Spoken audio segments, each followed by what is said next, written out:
हनुमंते नमः। दर्शकगण, मैं आचार्य सत्यानंद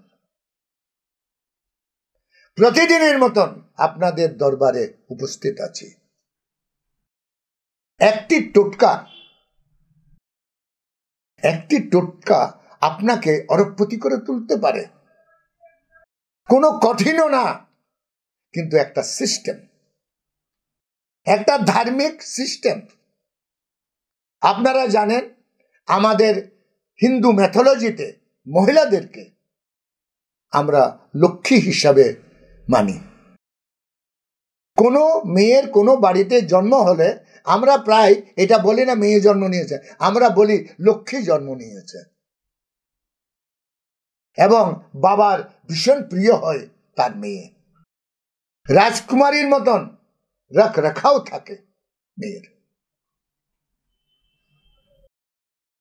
একটি মেয়ের কাছে তার বাবাকে সে অরবপতি মনে করে, কারণ ওর সমস্ত নাজ নখরা মেয়ের উঠায় একটি পিতা। দর্শকগণ, এই মেয়েকে ছোটবেলা থেকে আমরা যে লক্ষ্মীর আখ্যা দিই, এটা ধার্মিক একটি প্রবৃত্তি, বিষ্ণুর আশীর্বাদ। যে মহিলা যদি ইচ্ছা রাখে, কোনো মহিলা যদি ইচ্ছা রাখে, তার বাড়িকে জান্নাত করে তুলতে পারে। জান্নাত স্বর্গ। স্বর্গ মানে কি? বৈভব, আর্থিক, মানসিক এবং শারীরিক উন্নতি করা, আপডেট থাকা। এটা পুরুষ যতই রোজগার করবে করুক, একটি পুরুষ সে যতই রোজগার করবে করুক, কিন্তু তার পুরো লাগামটি তার স্ত্রীর হাতে। যাকে আমরা লক্ষ্মী বলি, সে প্রথম মেয়ে রূপে আসে, কারোর কাছে বোন রূপে আসে, মা রূপে আসে এবং একটা স্ত্রীর রূপে আসে। একটি লক্ষ্মীর এতগুলো রূপ। আপনার স্ত্রী, কোনো মহিলা যদি ইচ্ছা রাখে তার বাড়িকে সে বৈভবশালী করবে, তাহলে খুব ধর্মতে খুব ছোট ছোট বিষ্ণুর গরুড় পুরাণে নির্দেশ। গরুড় পুরাণ হচ্ছে বিষ্ণু নিজের বাহন গরুড়কে যে উপদেশগুলো দিয়েছিল, আর গরুড় যে কোশ্চেনগুলো করেছিল, এই সংগ্রহটিকে গরুড় পুরাণ বলা হয়। বিষ্ণুর নির্দেশ।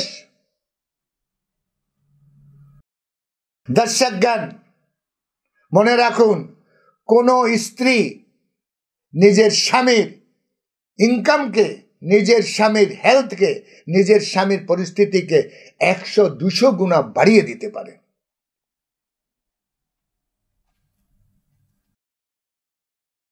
বলা হচ্ছে ঘরের স্ত্রী সে নিরোগ হবে। আজকে যে টোটকাগুলো আমি দিচ্ছি, যদি ঘরের কোনো মহিলা এই টোটকাগুলো প্রয়োগ করে, তাহলে আমার দাবা, আমার চ্যালেঞ্জ, সে নিজে সুস্থ থাকবে আর পুরো পরিবারকে সুস্থ রাখবে এবং উন্নতিশীল হবে। আপনারা জানেন যে টোটকাটি আমি বলবো, আপনারা জানেন, কিন্তু করেন না। বলা হচ্ছে গরুড় পুরাণ অনুসারে, ঘরের মহিলা সূর্য উদয়ের আগে বিছানা ত্যাগ করে ভূমিতে পা দেবে, ব্রহ্ম মুহূর্তে উঠবে। বলা হচ্ছে দ্বিতীয়, ঘরের মহিলা উঠার পর নিজের স্নান করবে, কারণ বিছানা থেকে উঠার পর এই বস্ত্র অশুদ্ধ। এই বস্ত্র নিয়ে যে কাজে হাত দেবে সেই কাজ লন্ড ভন্ড হয়ে যাবে। তাই বিছানার থেকে উঠার পর পা যখনই ভূমিতে লাগবে, তার শরীরে আর্থিং এসে যায়, গ্রহদের প্রভাব শুরু হয়ে যায়। ব্রহ্ম মুহূর্তে সে বাথরুমে গিয়ে স্নান করবে সুগন্ধিত জল দিয়ে, অর্থাৎ জলের মধ্যে কিছু সুগন্ধ মিলিয়ে দেবে, যেমন হলুদ, যেমন একটু দুধ।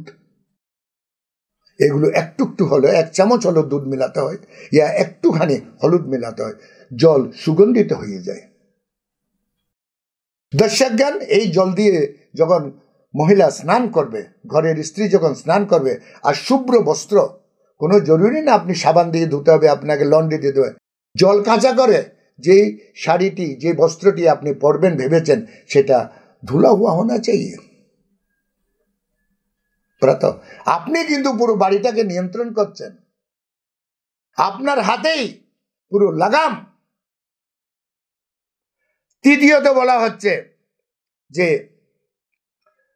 এই বস্ত্র পরার পর আপনার প্রথম কাজ হচ্ছে, কেন কি আপনি বিবাহিত, বাড়ির জন্য করছেন, আপনাকে আমি স্ত্রী হিসাবে মানছি, হ্যাঁ, আপনি ঘুঙ্গট কেটে সেটাকে মুড়ে নিয়ে আপনি ধূপ আর প্রদীপ নিজের আসনে জ্বলিয়ে দেবেন। আসন না থাকে যে কোনো জায়গায় ধুনো দেবেন একটুখানি, আর প্রদীপ জ্বলাবেন। বাস বাস, এই তিনটি ছোট ছোট কাজ, নগণ্য, কিন্তু একটা সিস্টেম, বায়ুমণ্ডল, আবহাওয়া, 9টি গ্রহ নিজের জায়গা থেকে নড়ে যাবে যদি আপনি এটা কন্টিনিউ করেন। মনে রাখবেন, কোনো দোষ একদিনে আসে না, গরিবই একদিনে আসে না। এটা যেমন কন্টিনিউ ধীরে ধীরে আপনাকে হ্রাস করে, উন্নতিও আপনাকে ধীরে ধীরে বাড়বে। কন্টিনিউ করুন আর চমৎকার ফল পান। নিজের বাড়িকে জান্নাত আর স্বর্গ করে তুলুন। আপনি আপনার পরিবারকে উন্নতের চরম শিখরে নিয়ে যেতে পারেন, আরবপতিও হয়ে যেতে পারেন। এর কোনো লাগাম নেই, এর কোনো অন্ত নেই, এর কোনো ছোর নেই। আজকে আমার সময় এখানে শেষ। কাল আমি আবার আসছি আরও একটি हैरत अंगेज टोटका निये। ततक्षणेर जन्य बिदाय। ओम हनुमन्ते नमः।